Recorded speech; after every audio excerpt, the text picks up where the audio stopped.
Hello students. तो चलिए start करते हैं क्लास एट एनसीईआरटी का क्रॉप प्रोडक्शन मैनेजमेंट में से new topic cattle farming and poultry.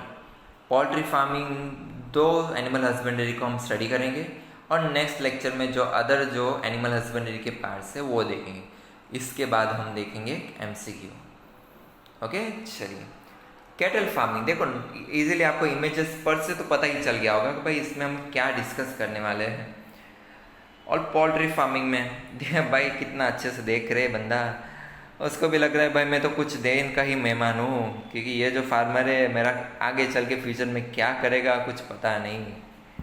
Right, चलिए फिर देखते हैं कैटल फार्मिंग। देखिए भाई किस तरह से फार्म में कैटल्स को न्यूट्रिशन भी दे रहे हैं, उसको फूड भी दे रहे हैं, और भाई उतना भी वो अच्छे से हमें मिल्क भी देगा और एज ए लेबर भी हम इसका यूज़ करेंगे। कैटल फार्मिंग दिख रहा है भाई, देख कितने कितने खुश हो रहे हैं भाई। कोई तो एज कर हम में पढ़ तो रहा है ना, नहीं तो कोई तो हर एक साइंस के लेवल पे पढ़ रहा है भाई, हमें हमारे बारे में तो कोई जानना ही नहीं चाहता है। तो ये उसको भी लगा कि भाई फर्स्ट टाइम है कि हम लोग को भी कोई पढ़ रहा है, तो इसलिए वो भी उछल कूद के खुश हो रहे हैं। चलो भाई आज तो हमारी बारी आ गई ना। चलो cattle husbandry is done for two purpose. एक होता है मिल्क प्रोडक्शन के लिए।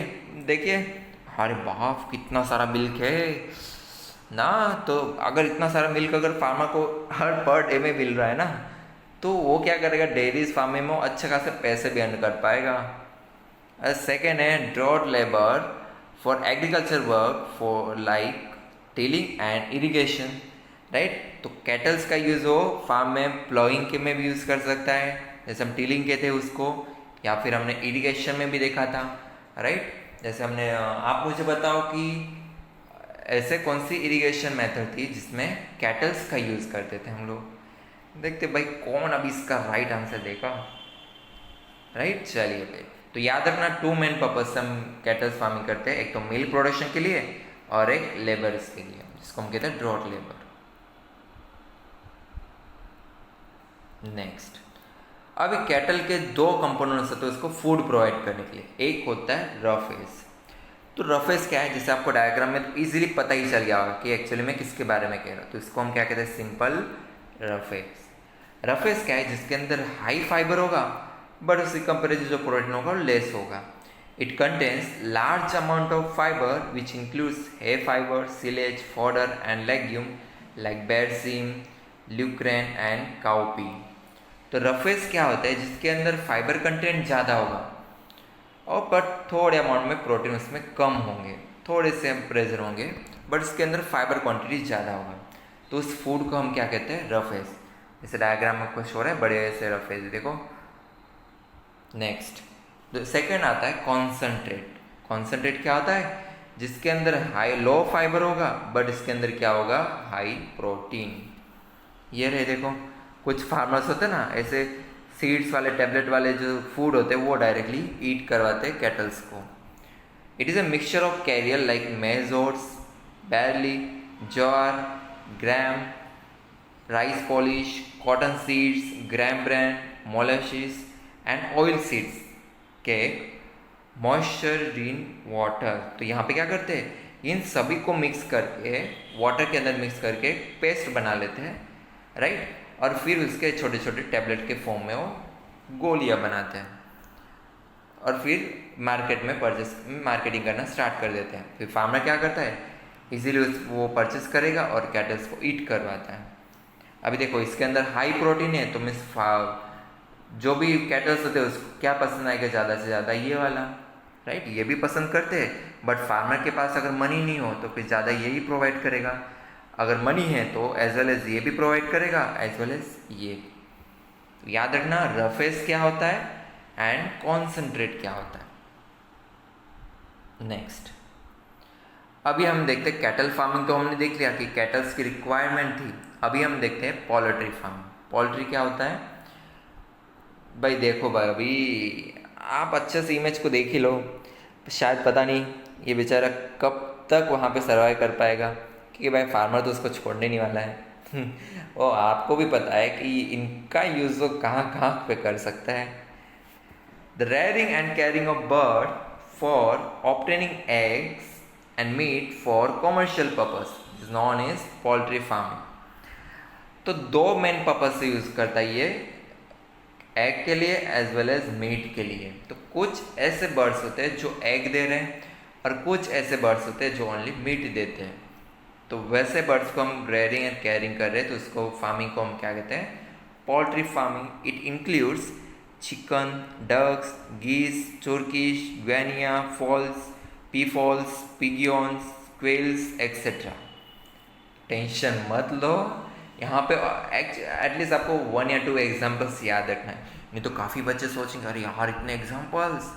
ये तो आपके जस्ट फॉर इंफॉर्मेशन के लिए, भाई इतने सारे भी है, ऐसा नहीं कि चिकन ही है, तो इनके अलावा भी डिफरेंट टाइप्स के बर्ड्स होते हैं।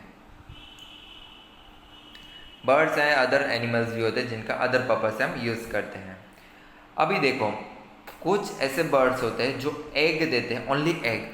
तो वैसे बर्ड्स को हम क्या करते हैं, एगर और लेयर। तो याद रखना, the eggs laying poultry birds are called egger और लेयर।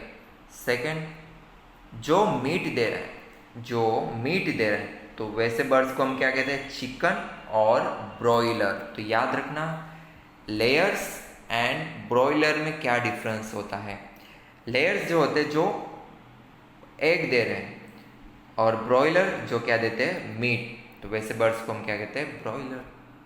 Simple, clear. यहाँ पे पोल्ट्री एंड कैटल फार्मिंग आपको याद रखना है, क्योंकि एग्जाम में क्या आता है, शॉर्ट नोट आ जाती है एनिमल हस्बेंड्री के लिए। तो जो भी मैंने आपको पॉइंट्स बताया, एटलीस्ट इसमें एटलीस्ट 50% भी कैटल फार्मिंग में लिखो और 50% पोल्ट्री फार्मिंग में। तो क्या दोनों अगर कॉम्बिनेशन करोगे तो इजीली आपकी शॉर्ट नोट भी क्लियर हो जाएगी। ओके, इसलिए हम थोड़ा डिटेल में आपको करवा रहे हैं कि एटलीस्ट एग्जाम में इसके रिलेटेड कोई क्वेश्चन आता है, कोई भी क्वेश्चन, तो आप इजीली उसको सॉल्व कर पाओ। तो चलिए भाई, अभी देखो क्वेश्चन भी तो भाई वेट नहीं करता है। जैसे थियरी फिनिश हो गई वैसे क्वेश्चन स्टार्ट हो गया। तो क्वेश्चन क्या है, while the one rate of obtaining meat is called. ऐसे कौन होते हैं जो मीट दे रहे हैं। ऑप्शन ए है आपका ब्रॉयलर, ऑप्शन बी है लेयर्स, ऑप्शन सी है ए एंड बी और ऑप्शन डी है नन ऑफ दीज। तो याद रखना, ऐसे कौन से बर्ड्स होते हैं जो मीट देते हैं। तो वैसे मीट्स मीन्स वैसे बर्ड्स को हम क्या कहते हैं, राइट आंसर आपको कमेंट सेक्शन में लिखना है। तो भाई नेक्स्ट टॉपिक क्या हो सकता है हमारा, मोस्ट इम्पोर्टेंट है भाई। हमारे इंडिया में तो मोस्ट पॉपुलर ही है ये फिशरीज। काफ़ी बेचारे जो फार्मर्स होते हैं ना, उनकी अर्निंग भी इसी से हो रही है, फिशरीज। लास्ट में हम देखेंगे एपीकल्चर। हनी तुम तो लेते ही होगे, स्वीट हनी, राइट। और लास्ट में हम देखेंगे, ये तो भाई हमारा पीछा तो जब तक हमारा क्लियर नहीं हुआ ना स्टडी, तब तक पीछा छोड़ेगा ही नहीं एमसीक्यू। ओके, तो फिशरीज, एपीकल्चर एंड एमसीक्यू देखेंगे हमारे लास्ट लेक्चर ही होगा नेक्स्ट वीडियो वाला। फिर उसके बाद हम देखेंगे डिफरेंट टाइप्स के एमसीक्यू सॉल्व करेंगे इसके बाद वाले लेक्चर में। और आपको भी क्लियर होगा, जो भी कॉम्पिटिटिव एग्जाम्स की प्रिपरेशन कर रहे हैं और जो रेगुलर स्टडी कर रहे हैं, तो उनके लिए भी हेल्पफुल होगा ये क्वेश्चन की प्रैक्टिस करना। ओके।